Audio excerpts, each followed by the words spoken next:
YNW Melly has been stuck inside of jail awaiting his trial to start for 2 years. Right now, law enforcement found very convincing evidence to lock up YNW Melly for life, and I'll be sharing it all in this video. Now, YNW Melly's trial is set to start around the first quarter of 2022.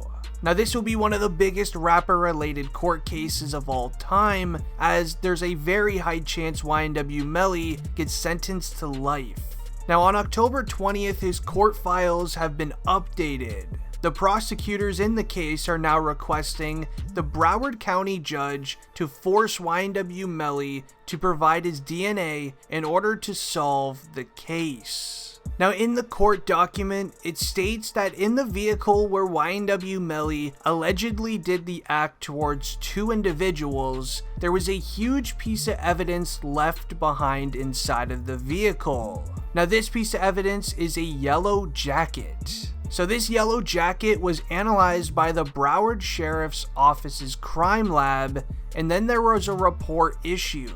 It dates on September 2nd in 2021. The report indicates that Anthony Williams, aka YNW Sakchaser's DNA, was part of the sample and that there were 3 other potential contributors. The contributor profiles are not eligible to be entered yet. The prosecutors want to prove that YNW Melly is guilty in this case by using a DNA test, which in the court of law is very hard evidence to beat. Now, after this information being present into the courtroom, an updated photo of YNW Melly was then released. Now, these photos of YNW Melly share his emotions going through his latest court hearing.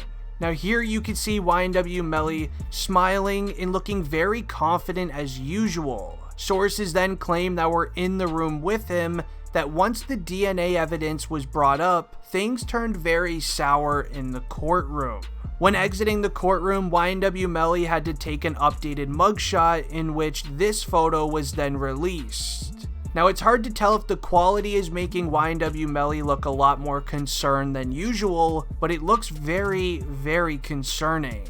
Now, all the evidence shared in the courtroom is also very concerning. Now, I was able to pull evidence files from the court site, and it starts by saying, and I quote, "Then also, we have a video of Mr. Demons admitting to doing an act towards 2 individuals in the head." Now, I had to change a few words in that statement, but you probably understand at what I'm trying to say. And the next document it states, and I quote, "This video was on Mr. Demon's cell phone, which was brought to my office by Jameson Francis, and that is how we had that, and that's all the evidence that your honor has." Now, Jameson Francis is YNW Melly's manager, known as 100K Management. He was the man holding YNW Melly's cell phone this entire time.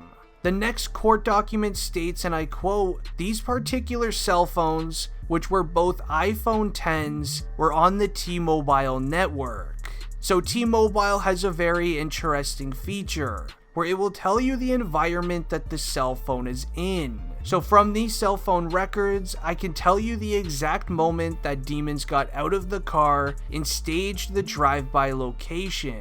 Now, a complete breakdown of that last document is stating that the law enforcement are able to use a tool called a data extract when they get a cell phone. This means they can basically pull any information that was ever on that cell phone. This means deleted text messages, deleted photos, even Snapchats will be brought back to life, and then law enforcement will be able to use those in the courtroom. Now, this is a lot of new evidence on YNW Melly. It's very concerning as they found a text message of YNW Melly saying, and I quote, "I kept Bortlen with me because at the end of the day, he did one of the realest stuff in my life." Now, this could be YNW Melly's way of thanking YNW Bortlen for remaining loyal and not snitching on him in court. Not to mention, going through his cell phone, they also found the video, as I mentioned earlier, of YNW Melly admitting to doing it, which is not good at all for a court case like this. Now, all of this evidence is crucial against YNW Melly when you hear the timeline of what happened the day Sakchaser and Juvy sadly passed. Now, it all starts on October 26th in 2018. At roughly 3:30 a.m., YNW Melly, Juvy, Sakchaser, and Bortlen were all at a recording studio getting work done until their session was over. Once leaving the studio, they all hopped into one car, this car being a Jeep, and they all started heading home. The driver of the vehicle being Cortland Henry, otherwise known as YNW Bortlen, had YNW Melly sitting directly behind him, with Juvy and Sakchaser sitting on the other side of the vehicle. Now, allegedly, Bortlen ended up taking a back road home to skip early morning traffic. While law enforcement doesn't know exactly what happened inside of the vehicle, the theory is that once the car was pulled over on the back road, some sort of distraction was made to catch Juvy and Sakchaser off guard, while YNW Melly did the act towards them in the vehicle.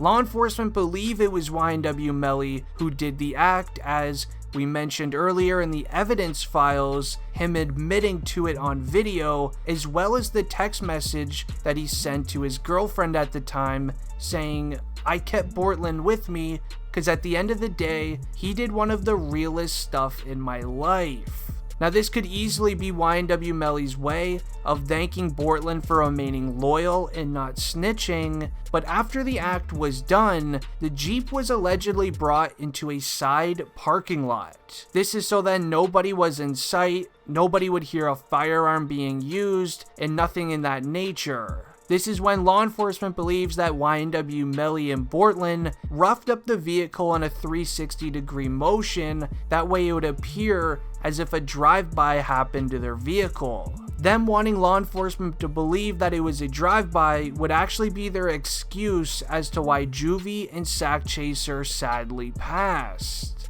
About 40 minutes goes by until YNW Melly and Bortlen finally bring Sakchaser and Juvy to the hospital for medical attention.